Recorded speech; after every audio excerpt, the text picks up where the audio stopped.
Bevan with Status X. How are you? Static X, yes. Static X, yes. man. The tribute to Wayne. Tell us about It was that. just 2 nights ago. It was a really successful thing. Wow. We had a lot of special guests come and give their time and energy to learning the songs, and it went really well. A lot of people on and off the Mention stage. some of the guests you had performing those songs.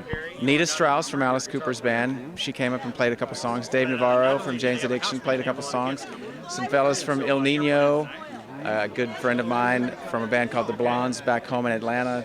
His name is Nathan Oots. He came up and opened the show. He was the vocalist for the first 5 or so songs. He did a really great job. Tons of guitar players from different bands, a few different bass players from different incarnations of the Static X band. Okay. You know, so we had a lot of former players come up and jump on too. So it was a big family event, basically.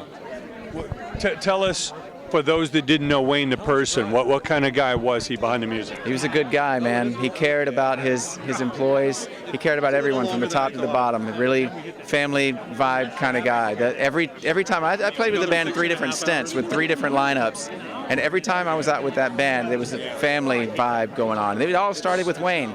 He was a really good guy. That's what people ought to know about him. His band? Very much. And the crew, down to the merch people, down to the drivers, to everyone. Yeah, really good guy.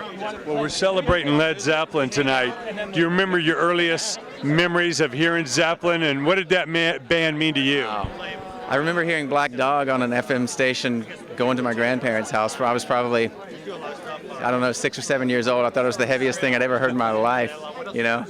And yeah, just biggest foot in rock and roll was John Bonham, and that guy had chops for days. I mean, what's amazing is how fresh the music.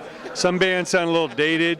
You put on Zeppelin, and you have no idea what year it was recorded. It's true. It's true. All their records sound really good, and they kind of changed the game for other bands. You know, they had to step it up to capture those kinds of sonics. People are still trying to capture those sonics. What advice do you give to a young band or young players today? What do they need to do to have a shot at finding their own style? They need to listen to more music. They need to just stop thinking they need to listen to one type of music. Zeppelin's a perfect example, you know? Who would have thought that Jimmy Page could have incorporated so many different styles of music into this rock and roll band? You know, that's the greatness, is bringing in all the different influences. So listen to tons of different music. Thank you. I know. Hey, this is Thanks so much, man. I'm taking Right on. Thank you. 5 seconds. Appreciate it.